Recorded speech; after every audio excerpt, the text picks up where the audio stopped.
You can start. Okay. Good evening to one and all. Today's my lecture topic is multi-specialist hospital. In today, multi-specialist hospital. What is first of all, what is multi-specialist hospital? A multi-specialist hospital is one of that has facility for elements and all disease with expert teams and doctors and specialists. The patient are so impressible taken care with air conditioned rooms and canteens inside the personalized care hospitals and the admittance rooms admittance could include these but not limited to these. It has full of carefully hospitals and big responsibilities have them for their patients. The doctors and nurses take care of that patient very good in their hospitals. Such hospitals uh, afterward advanced to be known as the multi-specialist hospital. In that give the importance of to every disease and elements. There are various types of hospitals and healthcare center all around us. Within increase in cases and various elements we get in the amendments and under the in same roof in multi-specialist hospitals. It is easy to get treatment for various disease and elements without having to travel into the different places and hospitals. It has saves a lots of times and money with a lot of other efforts and resources, as like to traveling by the ambulance at long distance and a lot of money with save times and without lot of effort and resources. The latest technologies are present in multi-specialist hospital. Latest technologies are available for the procedures and treatments managed by the managed by managed by the best doctors and surgeons, physicians, and doctors. There is a fully equipment diagnostic centers, OPD and ambulance, critical cares, ICU, and other etc. It has been 24 into 7 emergency cases services. And lastly, in the multi-specialist hospital, there are lack of present of money we have to give. It is not comfortable to all peoples. And lastly, I conclude that as humans, we all wish to live a healthy and disease free life, but this is not practical always. Thank you. Okay, good, Jay. Multi-speciality hospital. These are very advanced hospitals. Today we see how from orthodox way of medical services. Earlier times it was small clinics. Thereafter laboratories were separate, and for everything you used to visit different area, different doctors. Now under one roof we have all the facilities. It has got uh, positive side also and negative side also. Positive side is you get treated under one roof for all kinds of things, all tests done, every doctor is available because a lot of doctors are visiting doctors there. So patient is cured at one place, gets every facility at one place. But the another dimension is the business angle, the cost angle. So there are different views on it, but the better thing is that human beings are getting better services when it comes to the health related issues. So maybe government guidelines in this lecture topic or such kind of nature, if you're talking, you can add the dimensions of your views, how government guidelines can help to regulate undue advantage, undue cost in such kind of services, because government is alert, but a developing nation has got its own pace of getting rules and regulations. Today maybe these multi-speciality hospitals are not having adequate watchdog mechanism, and the third angle is insurance, which is a very funny angle where different types of patients are in the same hospital. One is getting treated from the cashless insurance facility. The same patient cannot be compared with the patient who is not having that facility or not having the insurance cover. So, how to compare both the costs? Because one is not bothered about what kind of treatment is being done, what kind of tests are being ordered, whether it is required or not required. Let insurance company deal with that. Another is bothered about every test ordered, every extra thing told. So these two scenario visible in such kind of hospitals. Okay, there are many issues we can discuss under this, but the bottom line is a patient in need of health related treatment will get best of the services. That is a good aspect. Okay, good Jay. Who is now next? Volunteer? Pawan? Okay. Jay, keep time.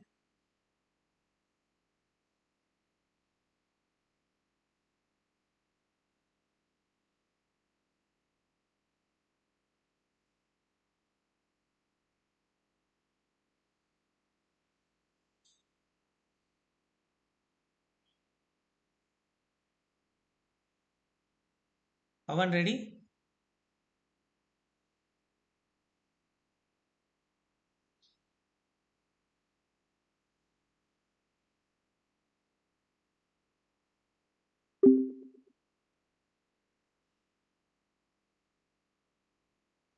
Instruction to provoke fear and terror in the heart of people. Terrorists usually attack places like airports, hotels, or religious places. These places are attacked as there are more civilians. Terrorism has caused a lot of destruction all around the world. Terrorism has destroyed the peace of many families. Many soldiers have sacrificed their lives during terrorist attacks. Terrorism is of four types: criminal terrorism, religious terrorism, dissent terrorism, and state sponsored terrorism. Terrorist groups like ISIS and ISI usually brainwash young boys to sacrifice their lives in the name of religion or an idea. The horrifying act of terrorism was the attack on the Twin Trading Towers in New York on September 11, 2001. The main aim of terrorists is to destroy world peace and hurt people. The global death toll due to terrorism is between 8,000 to 10,000 people in the last decade. The most horrifying act of terrorism that happened in India was the attack on the Taj Hotel on 26 November 2050. People were killed with over 300 people injured during that attack. Thank you. Okay, Pawan. Your topic was terrorism, isn't it? Yes, sir. Okay. And you tried to cover it well. Initial part I missed because I think there is some issue, technical issue. I was not able to hear audio. Okay, terrorism is actually such a topic which last 30 years has been covered from different dimensions. Now it has come to a different level, like advanced level, cyber terrorism. Earlier it used to be just some kind of human who were indoctrinated, got the weapons in their hand, and they used to trouble or operate against the local government, state government, or central government, especially security agencies. And all over world, this got spread. Every country is actually facing the issue of terrorism, and it has got serious ramifications.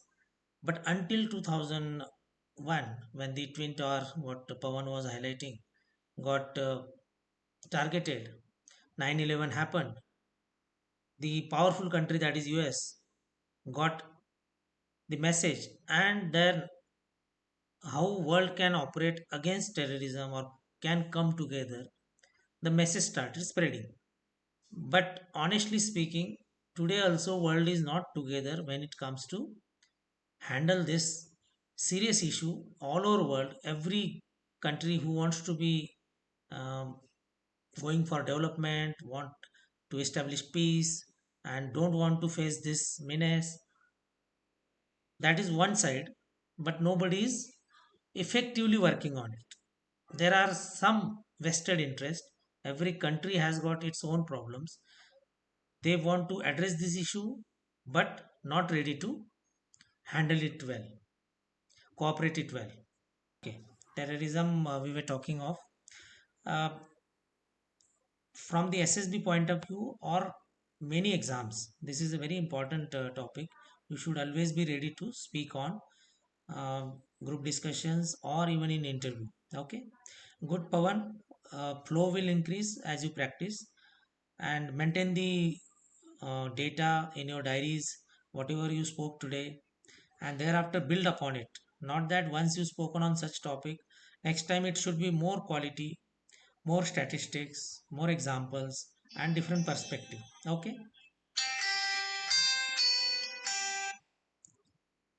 who is next? Okay, sir. Next volunteer, Krishiv.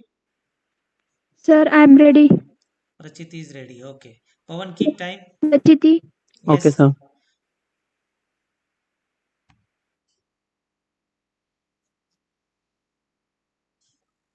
Yes, sir. Wait a minute.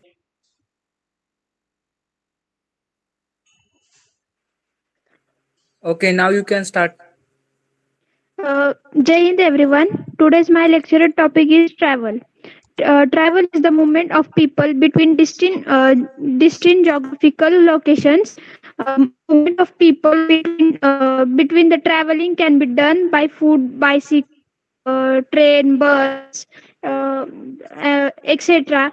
With your luggage or without luggage, and given the variety of way that travel include relatively short stays between successive movements, as as in the case of a tourism. The travel is for food recreation, holidays, reservations, vacationing, research, etc. Gathering the information, visiting people like others, religious pilgrims, enjoyment. Travel purpose for relaxation and awareness, avoiding stress, and many more. Uh, travel in middle ages offer as a hardships and challenges. However, it is responded to economic and the society. Two are common types of travel. Traveling in local or regional, national or international. In some other countries, non-local internal travel may require passports and visa. Also may require traveling by way of offer provide more travel. Passengers on a bridge of the view is more beautiful. The origin of word travel is mostly like lost in the history. It is originated from the old range. There is a many traveling as forts, temples, museums, etc. Travel to historical information, historical place, and their photographs, and all the information as the king that place and how they did kingdom of that place. Uh, Thank you. Okay, Prachiti. Travel, when you say just a travel word, that is very open ended. One can say tourism, uh, how it has come up from the country point of view or region point of view. From the individual point of view, if you see, Yes, since sir. times immemorial in the history also, those who moved out and reached out to different parts of the world. They brought out something new, comparative analysis, and they were the people who acquired new knowledge and transferred it to different parts. Similar thing in today's world, when you come out of your local zone and travel, what are the benefits? You get to know many new things. By sitting at one corner of the world, it is not easy to understand or feel about what is the culture in other areas, what kind of climate is there. Today technology is enabling us to see it on YouTube or through Google. We can read it, but unless and until you experience it, it is a different game together. Suppose you read something about Shimla or Ladakh or Northeast, but once you go there, it is different. Similar thing is about Europe or any other country, about deserts.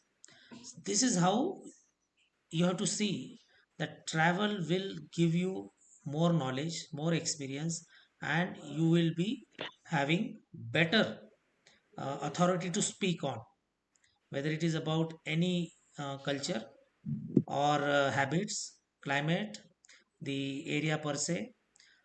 And a person who wants to grow must travel.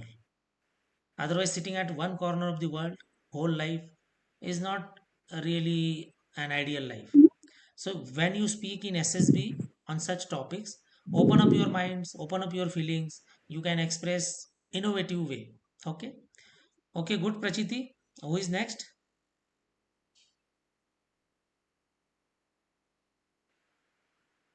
Next, Rugved or Krishiv. Yes, sir. Thank you, sir. Sir, I am ready. Rugved ready. Prachiti, keep time. Yes, sir.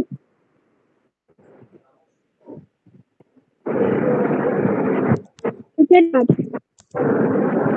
Jai Hind. Myself, Rugved Ritesh Kulkarni, and my topic is CPEC, that is a China Pakistan Economic Corridor. So, what is CPEC? CPEC is a 3,000 kilometer long route of infrastructure projects connecting China's northwest Xinjiang Uyghur Autonomous Region and the Gwadar port in the western province of Balochistan in Pakistan.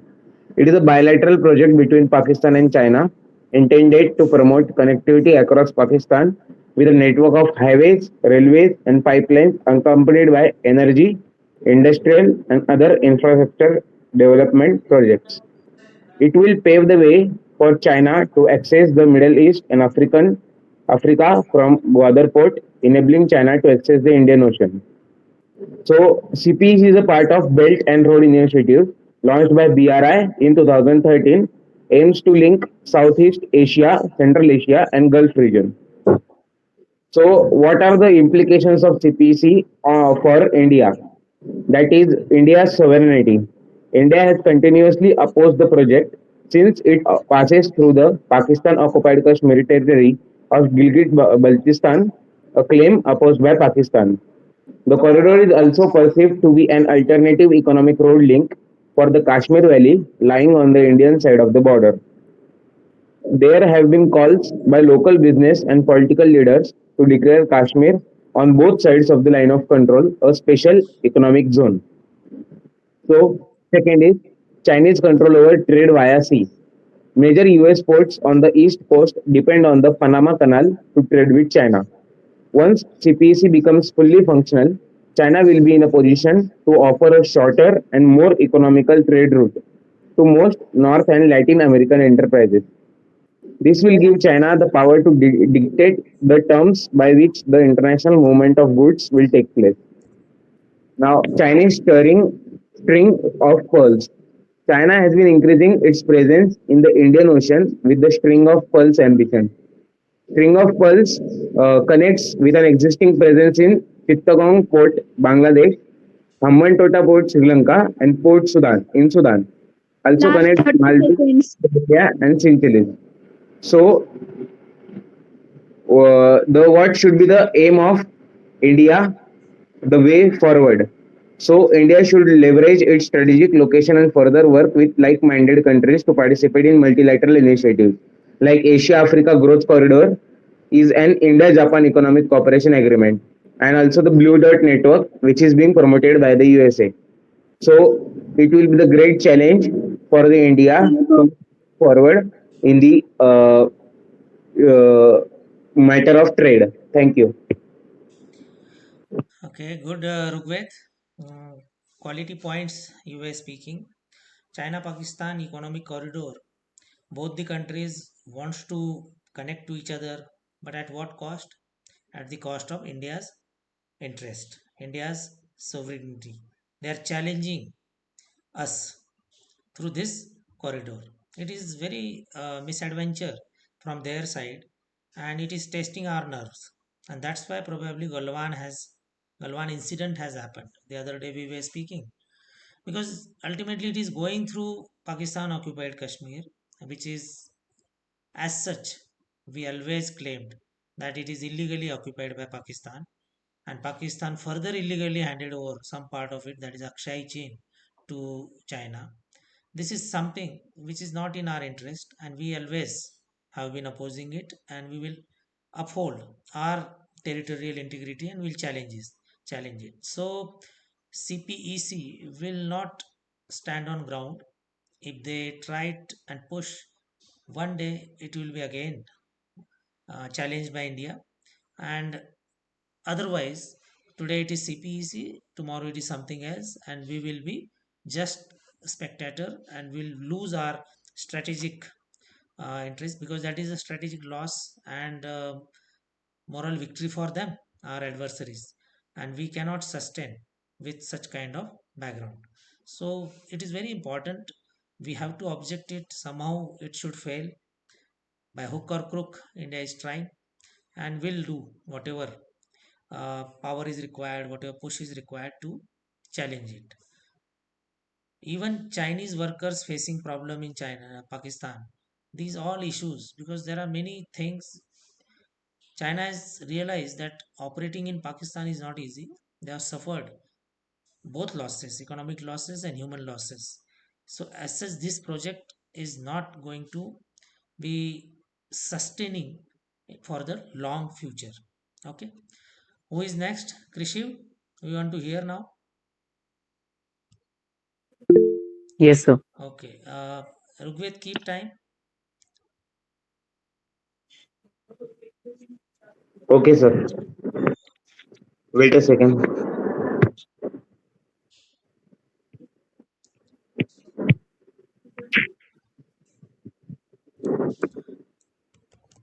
You can start. Good evening to one and all. I will be speaking about Ram Mandir Ayodhya. The Ayodhya dispute of Ram Mandir stretches back more than a century, is one of India's thorniest court cases, and goes to the heart of its identity politics.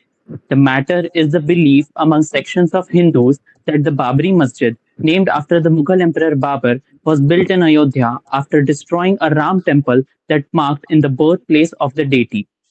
The Muslim section, however, contended that the mosque was constructed in 1528 by Mir Baqi, a commander of Babur's army, without demolishing any place of worship, and since the land rights had not been transferred to any other party, the space was rightfully theirs. The matter first went to the court as far back as 1885. Mahant Raghubar Das filed a suit for permission to build a temple outside the mosque but was rejected by the court. A large crowd of Hindus entered the premises on the night of December 22 to 23, 1949, and planted idols of Lord Ram under the central dome. In 1950, Gopal Singh Visharad, a local devotee, filed a suit as asserting his right to worship at the birthplace of Lord Ram.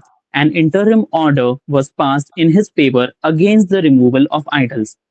Muslim parties entered the picture in December 1961 when the Uttar Pradesh Central Sunni Waqf Board filed a suit asserting that the mosque was a public waqf for over 400 years and seeking that the premises, including the mosque and a public Muslim graveyard in the vicinity, to be handed over to it. After the Ram Janmabhoomi movement, spreaded by the Vishwa Hindu Parishad, supported by the BJP, gathered momentum in the late 1980s, and a faith suit was filed by DT itself as Ram Lalla, the presiding deity. On February 1st, 1986, a local court ordered that the locks be opened for Hindu worshippers. This order gave a big push. The BJP and Vishwa Hindu Parishad thereafter started mobilizing people all over the country and repeatedly fixed dates for marching on the disputed site. A belligerent onslaught on a heavily barricaded Ayodhya town resulted in the police opening fire on Kar Sevaks in 1990. The incident led to the BJP withdrawing support to the VP Singh government. BJP leader Lal Krishna Advani led a Rath Yatra across several states, leaving a trail of communal violence. Ultimately, the aggressive mobilization resulted in the destruction of Masjid on December 6, 1992, despite the assurance given by the BJP government of Kalyan Singh. And finally, in 2019, the Supreme Court gave its verdict in the favor of Ram Lalla, and the Ram Mandir was successfully established on the land. Thank you. Okay, good, Krishiv. Uh, Good flow, very articulately confined within 3 minutes, a long history of Ayodhya. Very sensitive issue because it is at the heart of India's culture. India being a secular country, but it cannot be denied that majority is Hindu, and something which as an injustice in the history which has happened, and just because we are a secular country we cannot uh, keep accepting that now Hindus cannot dominate for old injustice. It was not about dominating also, it was something to recorrect or get the right back, because there was a challenge that it is now a masjid, how it can be removed. But then a very very layman's logic that it the masjid was built upon a temple. First injustice happened there, let recorrect it or justify it by removing it and get the original whatever was there at place. But unnecessarily because of politics, it was about politics which got it delayed. Otherwise it was a simple issue. Had it been uh, in a social justice from the religious angle also, it was a straight case. It got complicated because of Indian politics and vote bank. Otherwise even a normal person will understand, like it happens between two farmers.